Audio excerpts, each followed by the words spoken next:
Well, good morning. It's me, Kenny Polcari, your host of the party, and today is Thursday, April 6, 2023. And here are the things that you need to know. The markets are churning as we approach the long holiday weekend. There is no economic data today to speak of, but tomorrow does bring us the monthly non-farm payroll report, except no one will be here to react. The recent slowdown in economic data suggests the coming stagflation, and the bond market is forecasting a longer, deeper recession. And what do we have for dinner tonight? Well, Easter's coming, so we're having the lasagna. So I'll give you that in a moment. Okay, look, just a little housekeeping stuff here. I'm not writing a note tomorrow or on Monday because I'm going to be traveling to New York City Monday morning on business. So next week you can expect my daily videos to be live from different parts of the city. Let me take a moment now to wish everybody a happy holiday. Whether you celebrate Passover or Easter, it makes no difference. It's about the time that you spend with your family and friends. It's about the food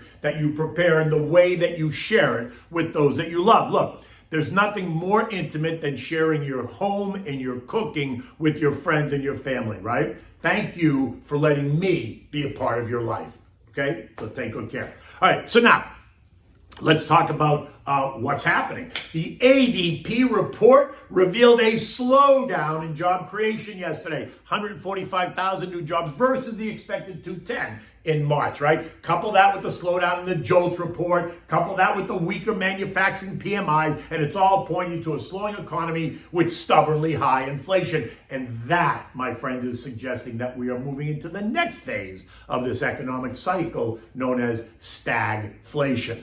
Now look, for those of you who were unaware or were not alive during the last bout of stagflation in the last century, think mid-1970s, let me explain it. It ain't pretty. Stagflation is a combination of slowing growth, high prices, and high unemployment. So let me repeat that. Slow growth, high prices, right? Think inflation, and high unemployment. So you say, okay, high prices, check.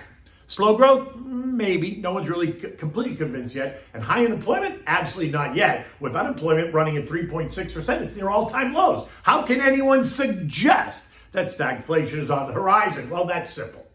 Keep your eyes on that data point. Watch as it potentially suddenly surges. The same way inflation suddenly surged in April of 2021 when it went from 1.6 to 3.1% in 1 month. That was a 94% increase in 30 days.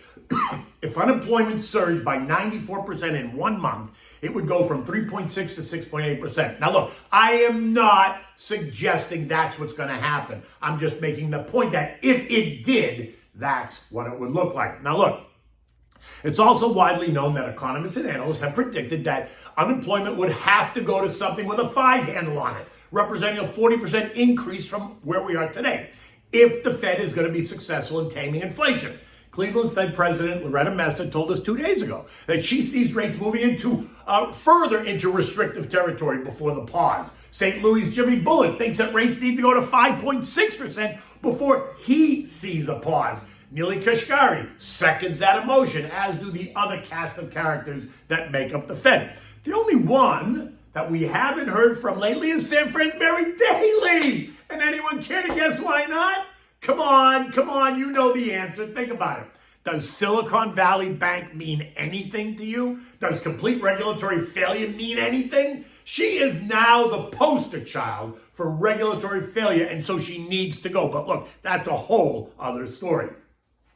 And so stocks continued to churn and move lower. The only index that gained ground yesterday was the Dow, which added 80 points or 0.25%. But remember, the Dow is only 30 stocks out of the more than 4,000 publicly traded companies. And while it is legendary, it is no longer, and it hasn't been for a long time, reflective of the markets, right? The State of the Union, which is why we always talk about the broader S&P 500, the NASDAQ, and the Russell, which is why many asset managers benchmark themselves to those broader indexes. You don't really hear anybody talk about benchmarking themselves to the Dow because it just doesn't make sense, right? Unless, of course, your portfolio is the Dow. Then it makes perfect sense. Okay, excuse the cough. Okay, look, those other indexes, the other ones, the S&P, the NASDAQ, and the Russell, are much more reflective of the state of the union today, and they all ended the day lower, right? The S&P lost 10 points or 0.25%. The NASDAQ lost 130 points or 1%. The Russell gave back 18 points or 1%, and the Dow lost 110 points or 0.8%. We've now gone from bad news is good news to bad news, in fact, is bad news, right? We've gone from being preoccupied about another banking crisis to focusing on the risk of recession, which is what we should have always been focused on anyway. But you know what? They do a bang-up job of telling us not to worry, the same way they did with transitory inflation, right? Now, what's this going to do to corporate profits and the consumer?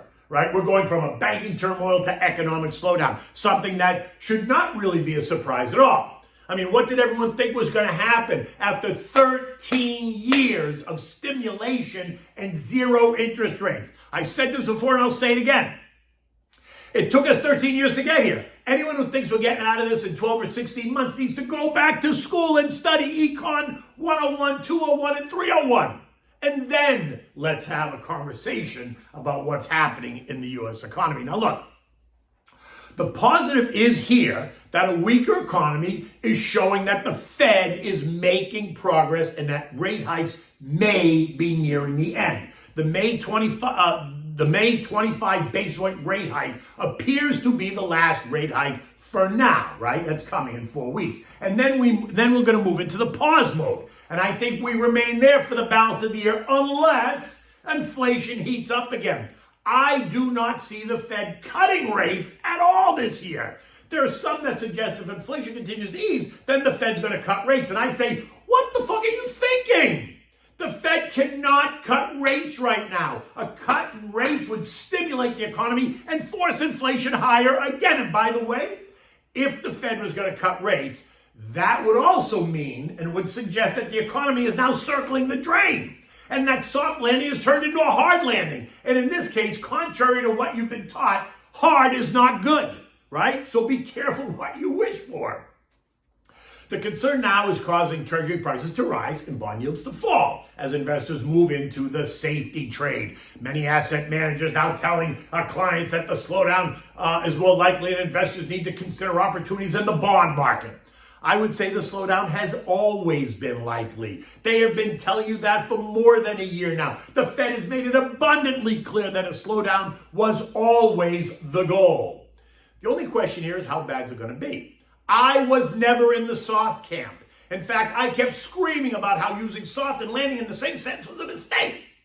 But whatever, it is what it is, and we are where we are for now.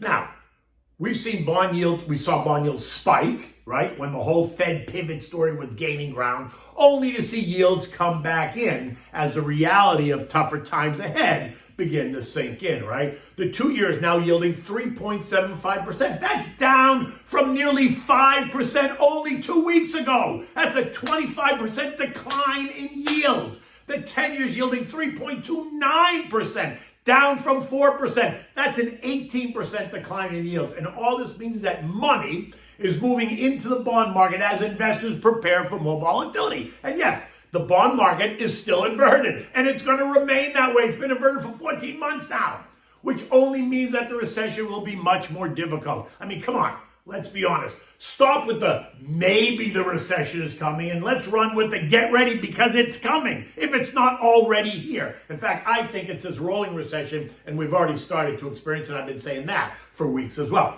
So now it's about building a portfolio that can weather the storm. And that means pulling in on some risk and moving into the big, boring, but beautiful names that will provide that same shelter in the storm. They are boring. They're good divvy payers. They give you exposure to the equity markets, a theme that I have been pushing for more than a year, right? Enter stage left. The big, boring, beautiful sectors that I speak of, right? Utilities, healthcare, consumer staples, which are always considered safe havens. And talk about boring. Can it get any more boring than utility stocks? I mean, the XLU yesterday, which is the S&P Utility ETF, rose by 2.6%.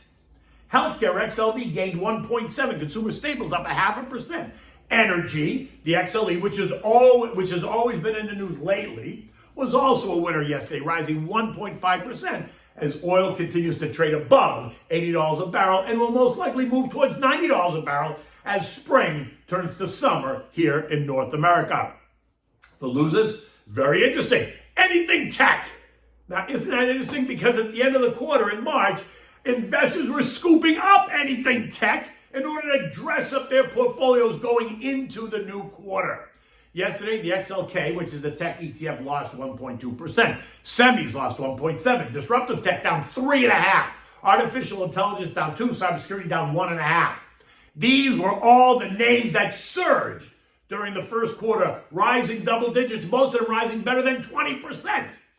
And remember, they will be the first ones, the first place that traders and asset managers go to raise capital when they're redeploying, right? When the shit hits the fan, they'll go to those sectors first because they've so far outperformed. Other sectors that will not respond kindly to stagflation also saw selling pressure, right? Home builders, XHB lost 1.5%. Airlines, the Jets ETF gave back 1.5%. The OOTO, which is the Direction Travel and Vacation 2 times levered bull ETF, fell by 2.6%. Retail XRT down 2.2%. Consumer discretionary fell by 2%. Makes perfect sense. But let's be honest. Everything is going to suffer under stagflation. It's just that some sectors will suffer more. But again, if you have the guts and the staying power, the price adjustments that could come are going to represent longer-term opportunities. So remember what I say.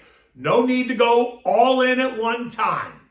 Build your cash position and then strategically take advantage of the coming sales, right? Stick with the biggest names in each sector that you want, the most liquid names. Do not get yourself into an obscure, illiquid stock. Do your homework. Know your risk profile. Know your time horizon. Understand what you are buying and why you're buying it. Make sure the fundamentals are what they say they are. Listen to the guidance and pay attention to the trends. Do not overtrade an investment account. It's not a day trading account. Talk to your financial advisor. This is what he or she lives for.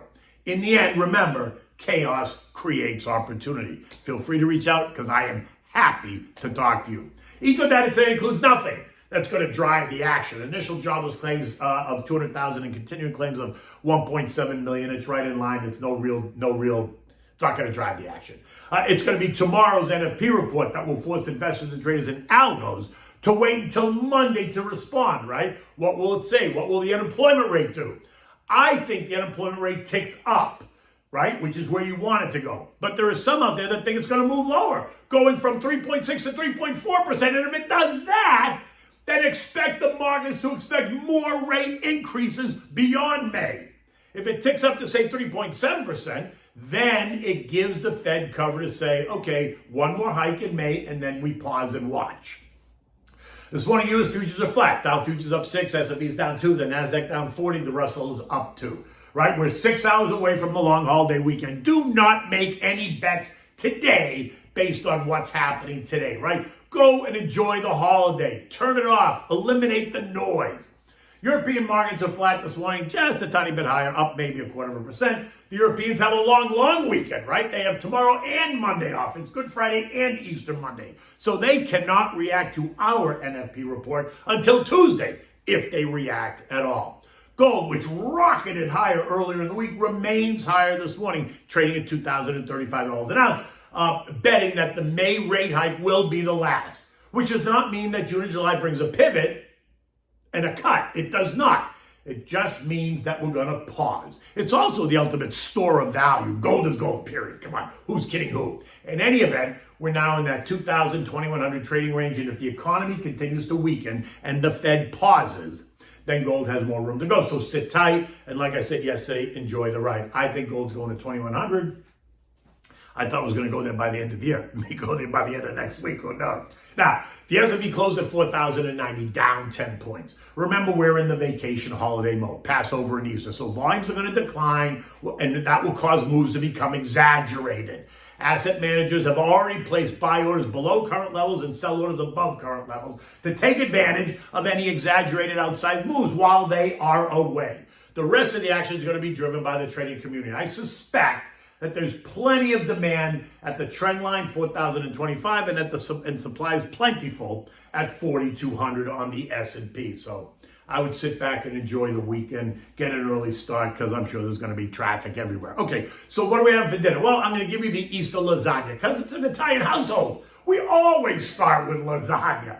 Okay, so you have to make the lasagna. Now, you can do it two ways. You can buy the lasagna sheets and then boil them and strain them, etc. Or you can use the easy lasagna sheets that make no mess, right? They're easy to work with. You just you use them raw, put them in the oven, they cook. It's Barilla oven ready. They are great to work with. You also need fresh ricotta, shredded nuts, fresh grated pecorino romano, and you need your homemade tomato sauce and the meatballs. The meatballs are key to this, right? So begin by taking 6 or 7 meatballs from the sauce, put them in a large bowl. Now at the back of a fork, smash your meatballs. You want to add 3 spoonfuls of fresh made ricotta cheese, a ladle of the tomato sauce, and a handful of shredded nuts. Mix it all well, get it all nice. Don't make it wet, just kind of mix it.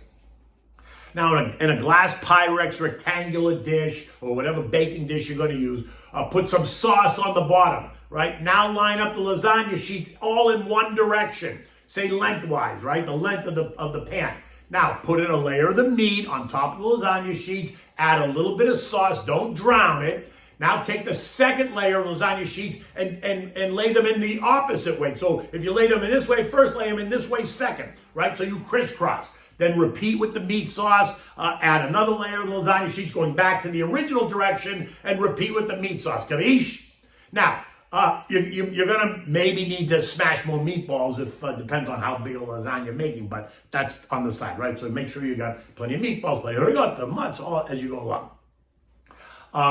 Okay, so now when you get to the end, the final layer, you've got 4 layers. 4 layers is usually enough for a lasagna. More than that, it gets too much. So 4 layers is what you really want. So after you've gotten the 4th layer, top that with some tomato sauce, put some shredded nuts right on top, and here is where you're going to sprinkle the fresh grated pecorino romano cheese. Not a lot, just sprinkle it on top. Cover it with tin foil and place it in the oven, baking it at 375 degrees for about 25 minutes. Then take it out of the oven, remove the tin foil, bake it for another 5 or 8 minutes, just so it gets brown on top. Then remove it and let it sit for 10 minutes before you cut and serve it. Because if you try to cut it right away, it's soft, it's going to kind of go all over the place. Let it just cool. It's not going to be cold, it'll be warm still, but it'll be easier to cut and easier to serve and easier to present. So you use this as a first, as the appetizer portion, right? As the primi piatti portion, right? The first dish, which is now a pasta dish, right? That's after the appetizers. The appetizer is a separate dish. This is kind of like the appetizers, then the primi piatti, and then you have the leg of lamb that I gave you the other day. In any event, look, it's a beautiful day outside. It's really the start of a long weekend for everybody. And like I said, you'll see me back on Tuesday. So until then, take good care.